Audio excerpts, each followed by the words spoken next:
Hello, hello, hello, hello, hello. Am I happy to be here right now? It has been a month now since my last video, well, my official video live stream on that, but I have been keeping up on everything. I did a couple of shorts during my vacation time, but I actually had to come on today to just talk about this election and just give my 2 cents about this whole craziness. So, welcome to the Conservative Poet, and I'm so glad that you are here. I have somebody here. Hello, friend. Let me put these comments up so that way we can chat as we get through this. So, this election 2025, what happened? What happened to the GOP? What happened? New York, Florida, Virginia. What happened?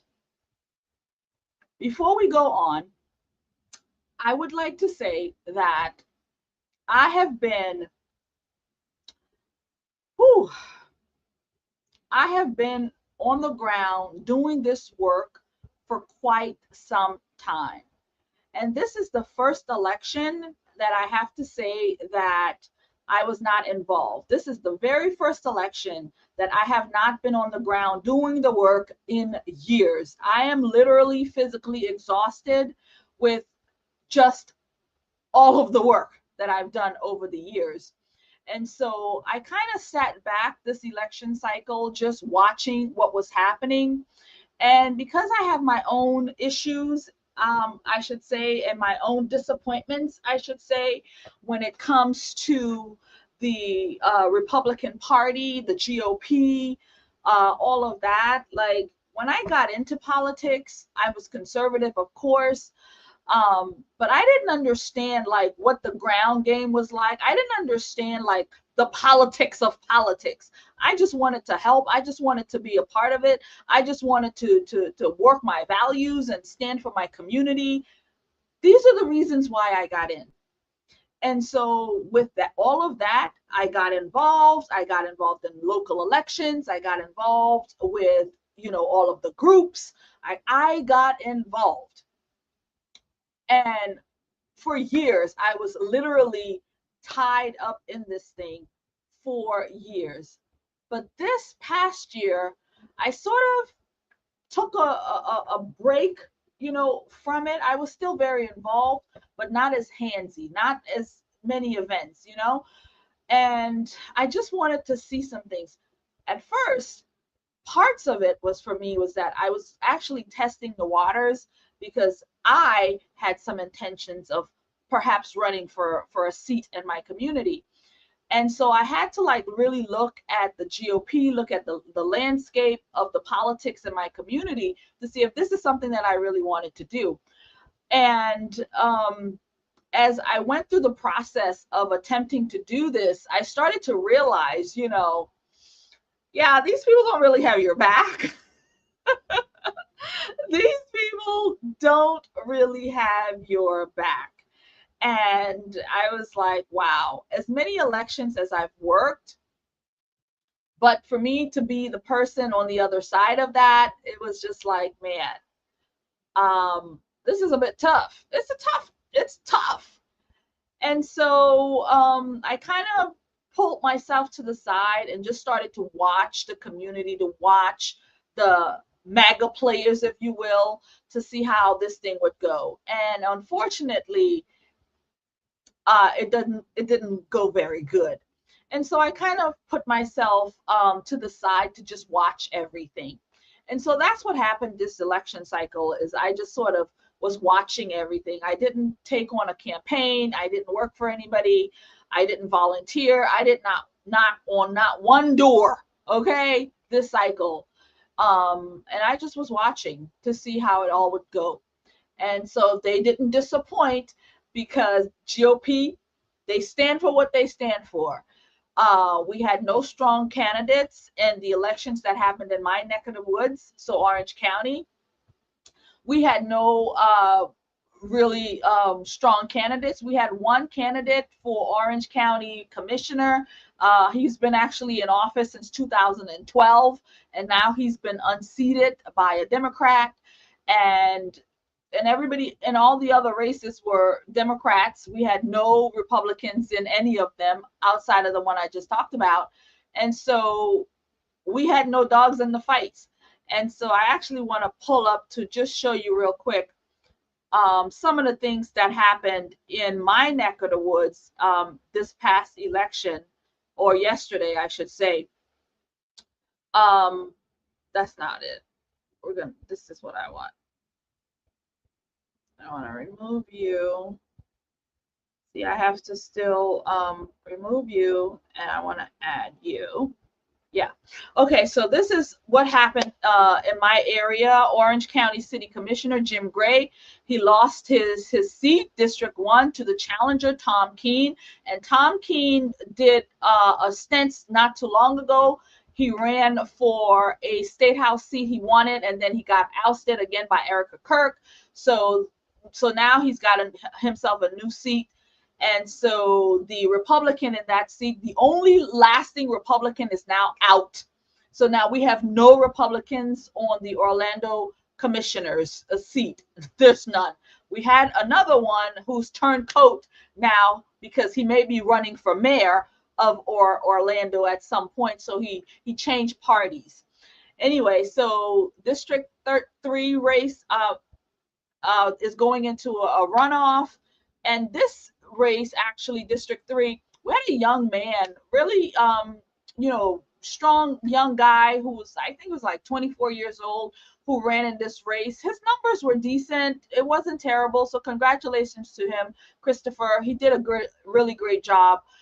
For a first timer out, he did well, but he didn't make it off into this runoff. And so here we are. And again, Regina Hill, the commissioner who lost her seat because Governor DeSantis removed her for felony charges. She's got some issues going on there. And so she didn't win her seat. She didn't win her seat back. Shan Rose, the interim commissioner, she won. So all of these people are Democrats, again, except for Jim Gray, who lost his seat. And so we really had nobody in these elections. We really didn't. But again, that's always the failure when it comes to the GOP around these parts, because they never actually have anybody prepared to run for office. And so therefore, we always end up in this area. And I just have to say, it's I find that it's not just the GOP here in our locals, but it's GOP across the country. If you look at it, there's always issues with that. You're like, oh yeah, I want to run for office. Yeah, they're like, yeah, good luck with that. You gonna raise $1 million, then we'll help you out. That's when we'll help you out. And so, again, because I've been entrenched in this for years, I have the ability to talk about it because I've lived it. So anyway, the GOP failed Orange County in this past election. And as we've seen, they failed across the country.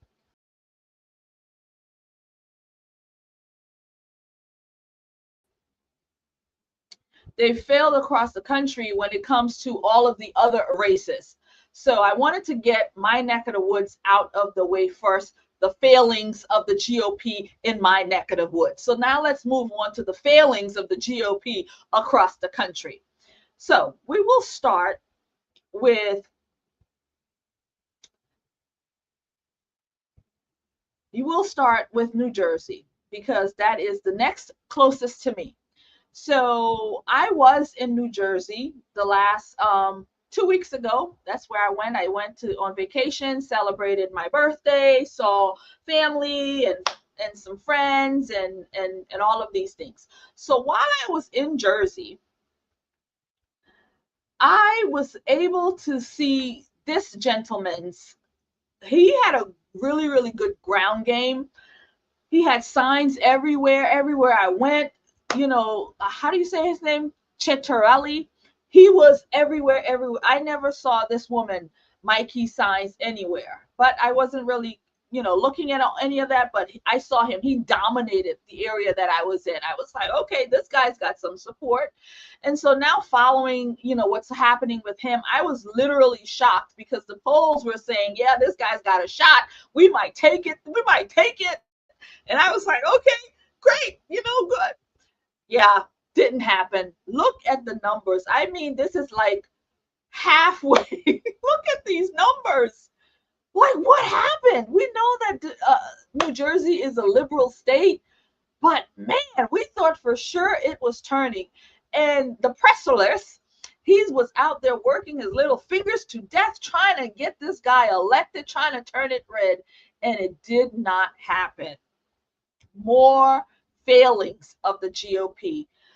I just can't stomach it. I just can't stomach it, because it's like, sometimes I think, do they want to lose elections? Like, do you want to lose elections? Because again, when I'm looking at the landscape from my own experience of being on the ground, working elections, working in my community, being involved in all of these clubs and being involved in all of this stuff, seeing it and living it. And I'm just like, when we're having private conversations, I'm like, friend, do you really think that our leaders, our fierce leaders at the top, do they really want to win elections? Because when we're looking at it, they don't really put the manpower in. They don't put the money in. They don't put anything in that suggests that they may want to win.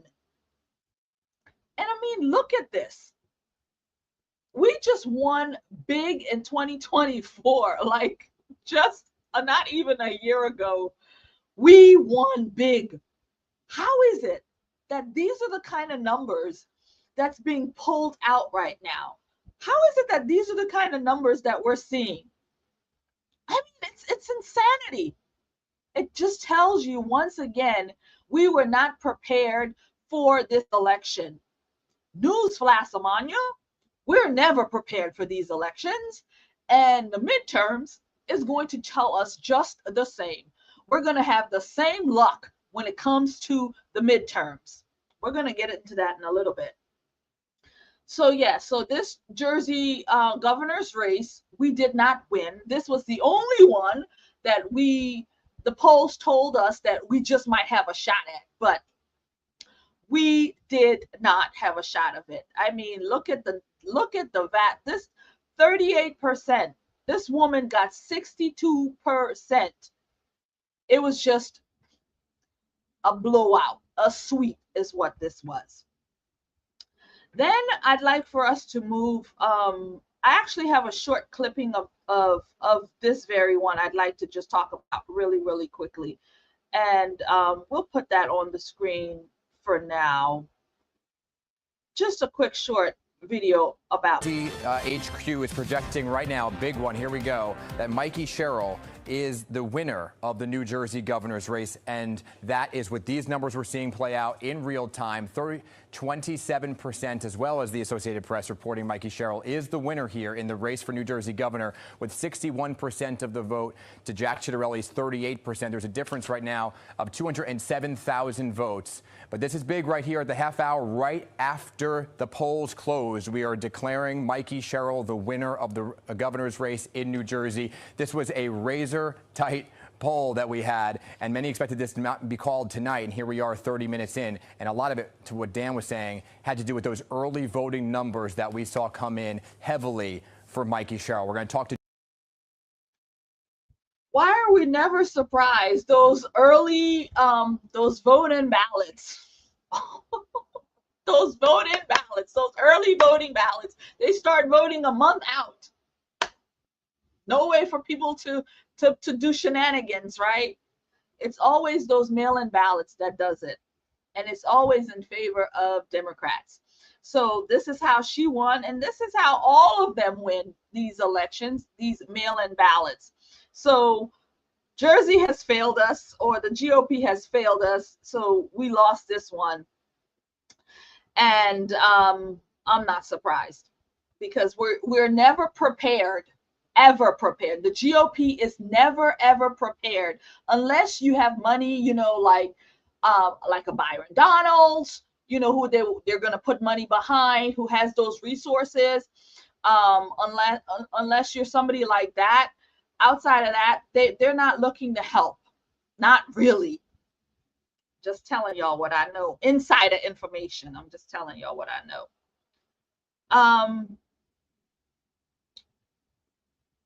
And the next one that I would like to take a look at is the race in Virginia. Turn to our next. No, before I bring that one on, I want to just look at this one in Virginia. Now, this race, lady against lady, and this is the race where the NAACP, the Negro, how it go? The NAACP. So the NAACP was created to help Negroes, right? To help the Negro advance. That's why the NAACP was created. But would you believe in this moment that the Negro Advancement Group did not support the Negro William Sears in this scenario? No, they went with the white woman in this scenario. Not even the Negro supported the Negro in this race. Again, the NAACP was created to advance Negroes, but William Sears, who's a Negro, was not supported by the NAACP Negro coalition. I'm just saying. But they supported the white woman, who's not a Negro. But again, I'm going to digress. Because anyway, what it says is that the NAACP is fraudulent. The NAACP is hypocrites. The NAACP is not to advance the Negro. They are to advance Democrat Party. They're there to advance Democrat, not the Negro.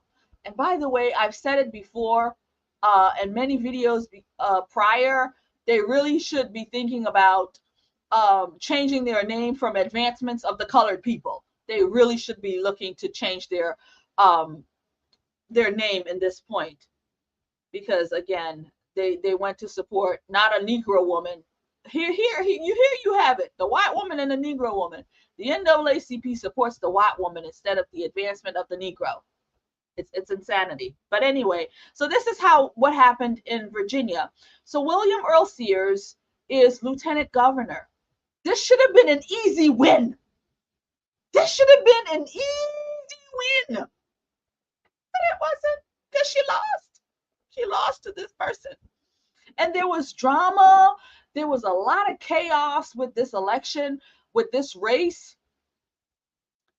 How can so much drama happen where it was really, really bad for them, but this woman, Spanberger, still pulled out 57% more? She still won by so much of a margin, a huge margin. Unbelievable.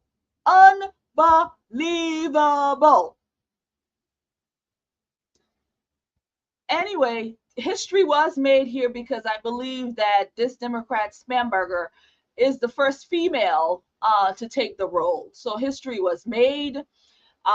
We would have loved Winsome Sears, but unfortunately, again, the GOP done dropped the ball, and so did the Negro League, because again, the NAACP did not advance this Negro woman. I'm going to move on from that point, friends. So that's what happened there. And the next one we're going to talk about, of course, is the New York City race, where the socialist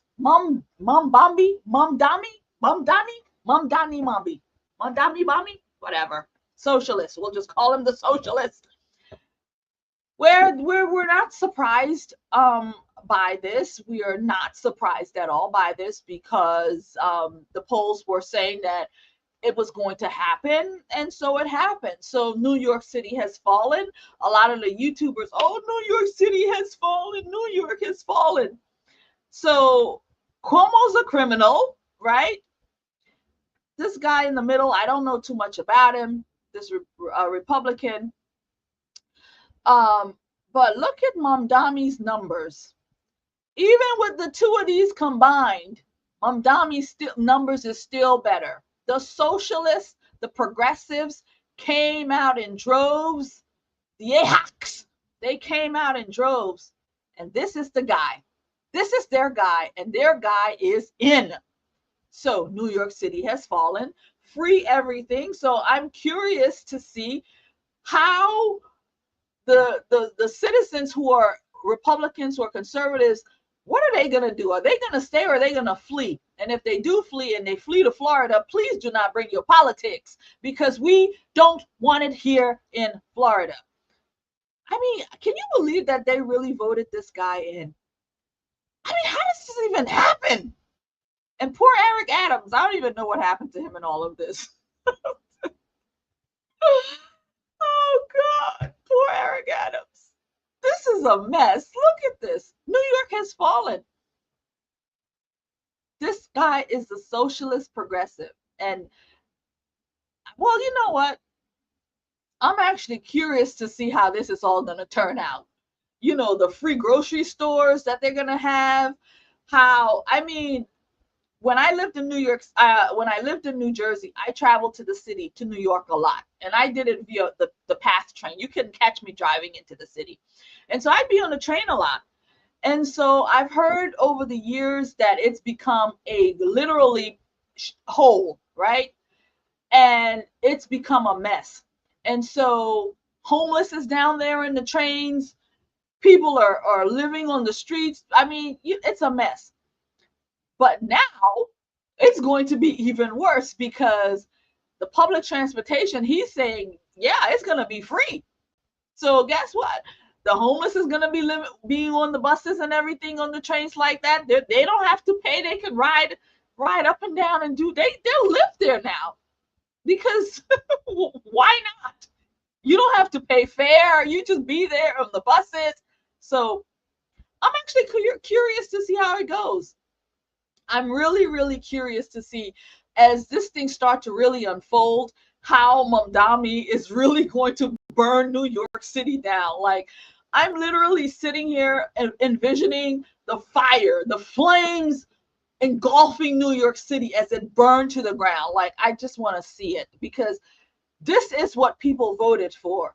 They voted for this. They voted for socialism. They voted for communism. They voted for this. What's going to happen now? I can't wait to see, because it's going to be content all day long. We're going to have lots and lots and lots to talk about. We're going to cover it a lot.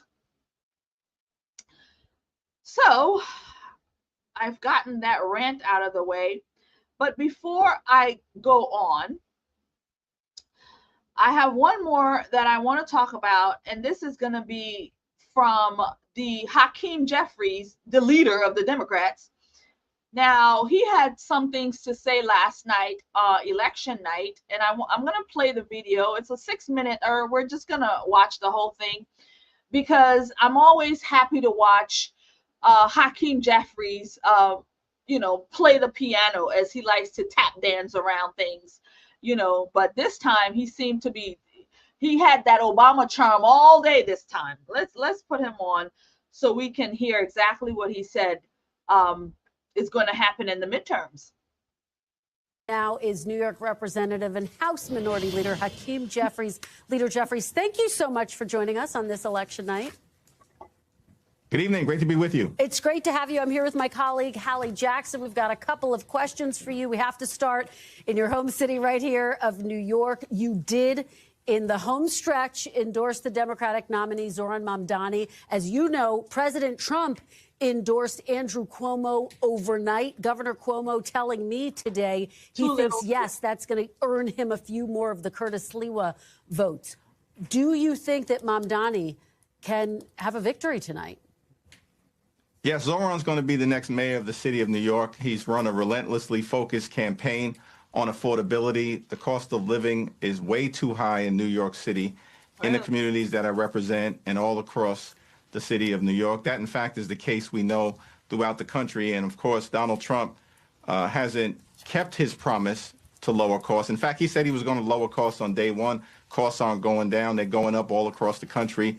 Grocery prices up, housing costs up, childcare costs up, utility prices through the roof. And now, as we've been working our way through this Trump shutdown in Washington, D.C., Republicans want to increase health care premiums on tens of millions of Americans because of their refusal to extend the Affordable Care Act tax credit. So I think Zoran's going to win, and it's going to be incumbent upon all of us in the city of New York to make sure that he is as successful a mayor as he can possibly be. So, Leader Jeffries, it's Hallie Jackson, by the way. Thanks for being with us. Let me ask you this, because you've also suggested that Zoran Mamdani is not the face of the future of the Democratic Party. And there are those around him who think you're wrong on that, who think he potentially has real appeal beyond simply New York City. We could talk all day about how special and unique New York is. I get it. It's not a place where you necessarily will extrapolate nationally if you're a Democrat. But can you talk a little bit more about that piece of it and what through lines you see now that you might be talking with your conference about come 2026 ahead of the midterms? If, you've seen already Abigail Spanberger sail to a win,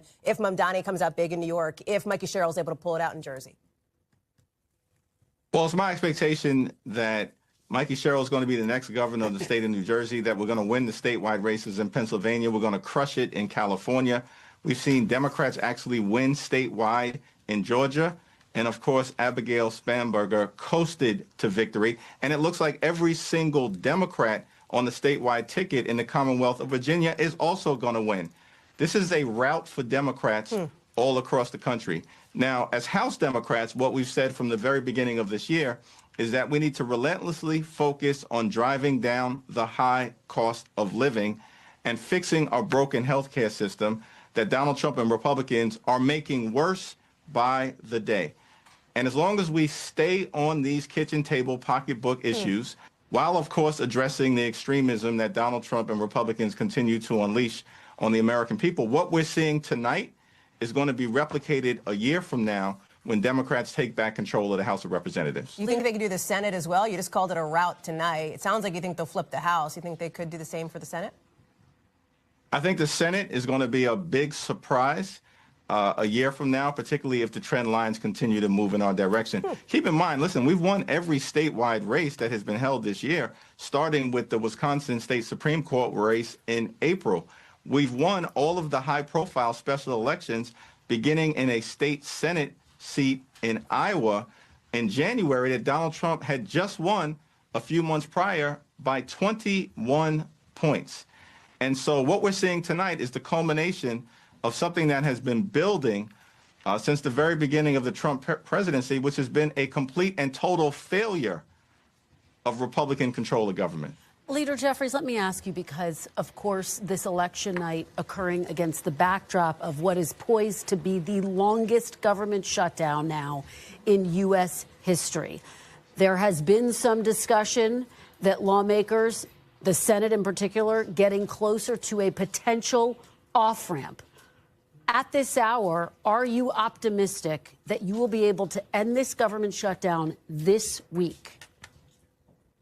Well, we've said from the very beginning, listen, we want to sit down with Republicans, and we're willing to do so anytime, any place, in order to reopen the government, in order to enact a spending agreement that actually makes life better for the American people.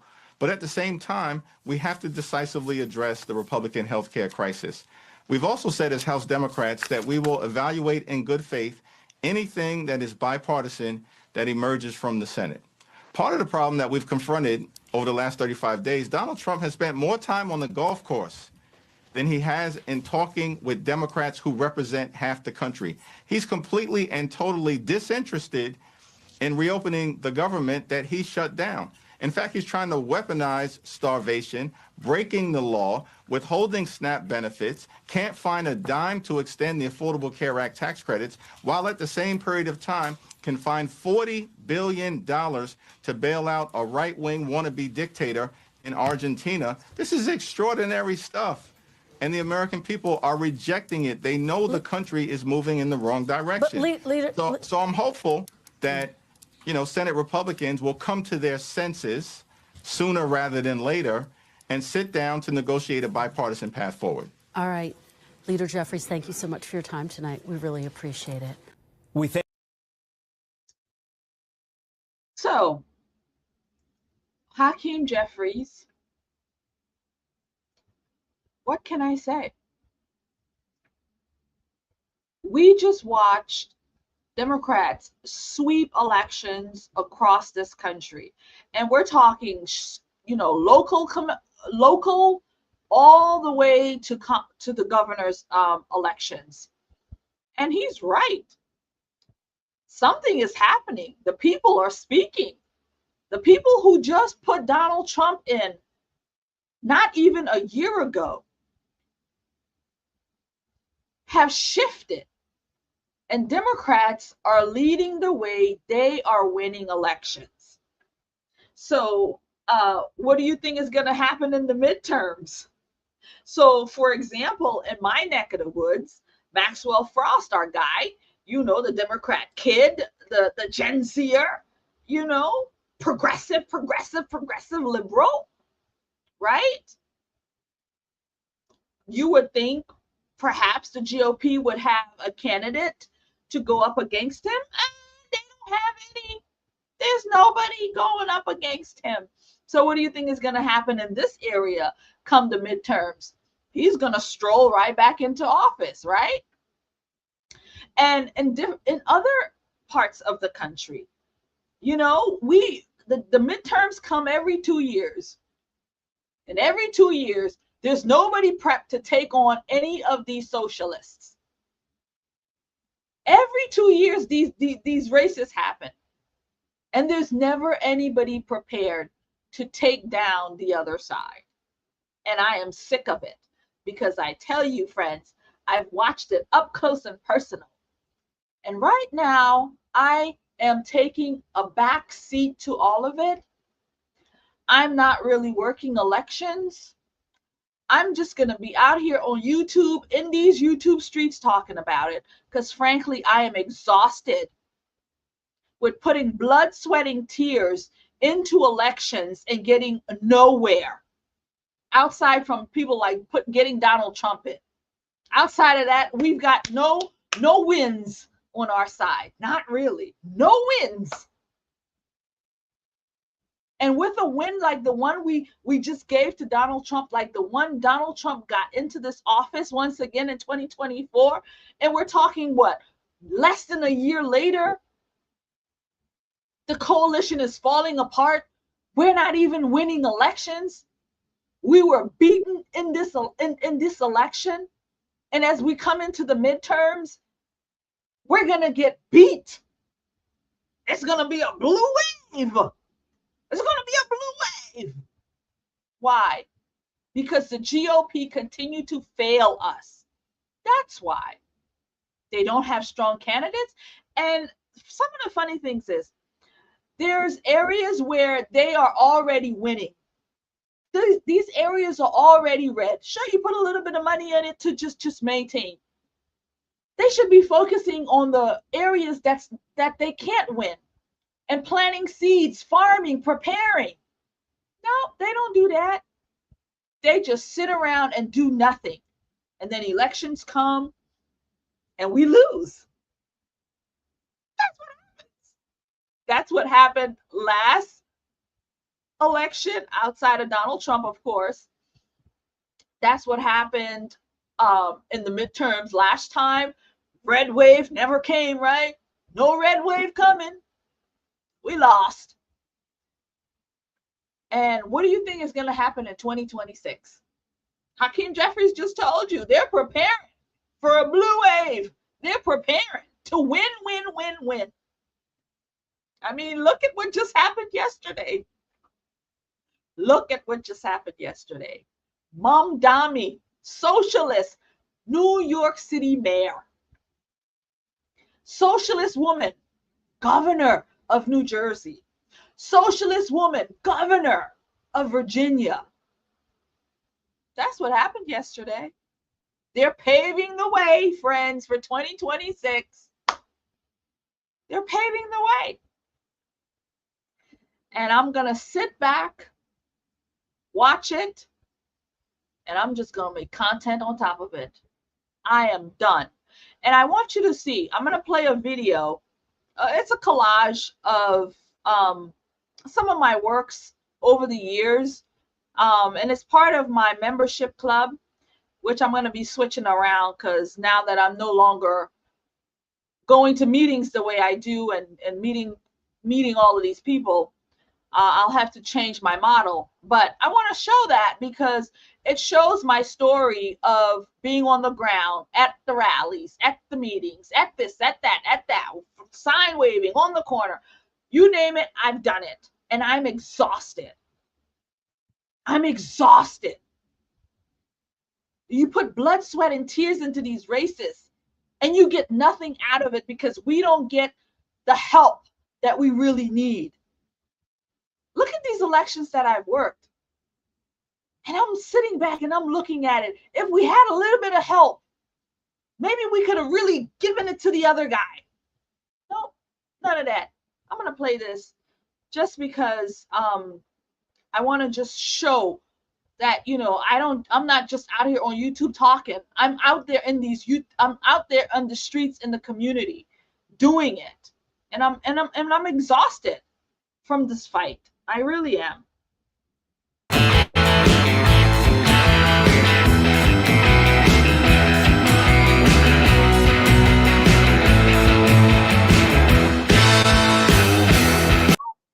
Hold on.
So yeah, friends, I've been on the ground doing the work, and I'm exhausted.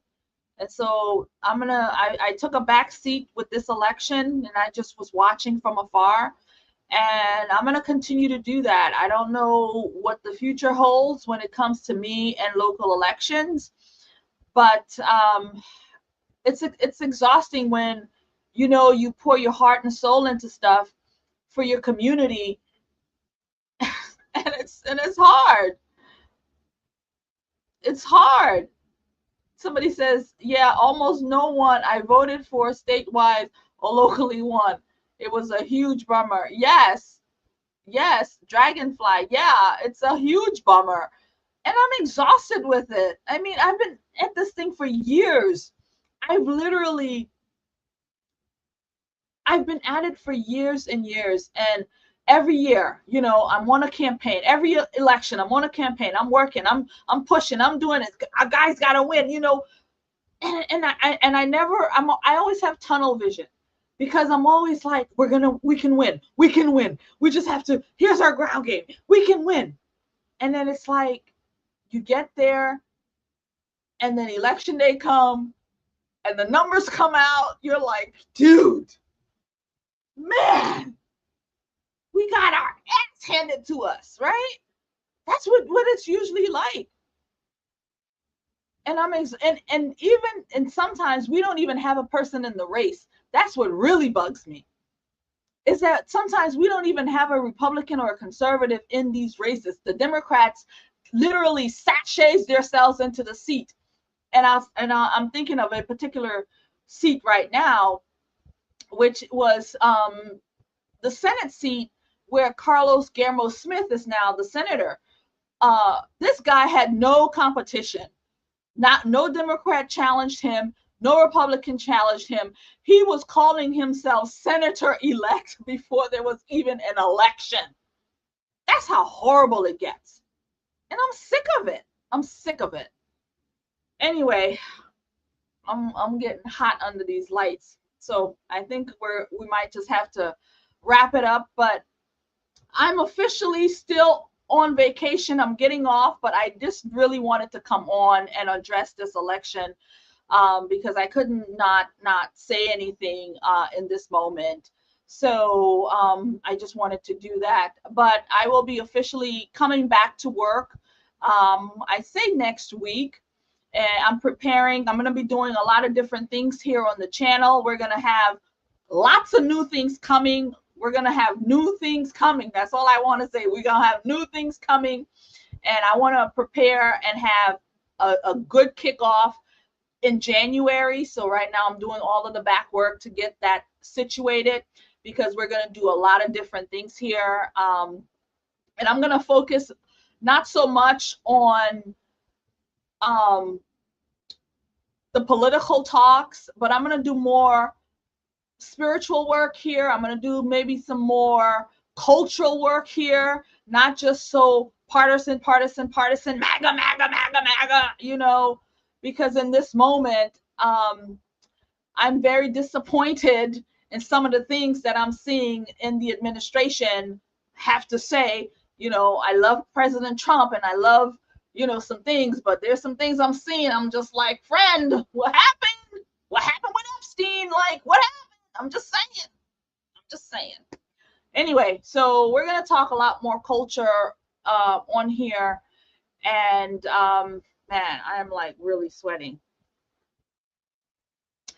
And so, yeah, we're going to talk a lot. You know what? I got my fan right here, friend. Oh, help me, Jesus. But yeah, so I just wanted to come out here and chat about that. But I have missed you guys. It's been a month, and I'm also going to talk more about my life and behind the scenes and everything there. I'm going to incorporate Bob, my veteran, a lot more in here. And I've actually been documenting our story. So I have videos and things that I will at some point kind of put on here. So lots of exciting and fun things coming, but I really needed the rest. I haven't taken a vacation. I have been going strong in this channel for 3 years and never really took a break from it. And so like I was really burnt out, like really, really burnt out, not just doing the content, but living it too. You know, as I say, so I really needed a break, you guys. I needed a break. Yo, your girl's gonna go mad.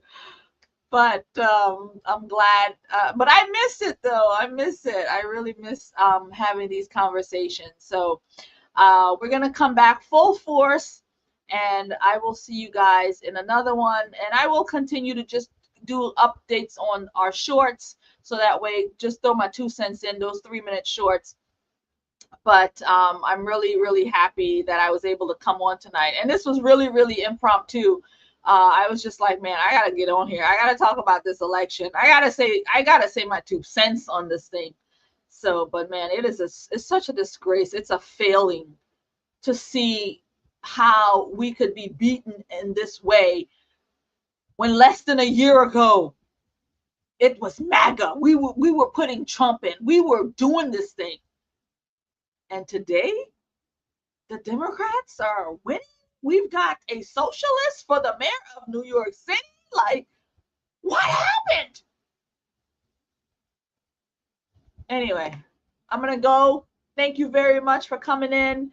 And all of you guys that came around, I really, really appreciate you. God bless you guys and keep you. And I miss y'all. And I will see you next time. So thank you again. And you all have a good night. All right. Bye-bye.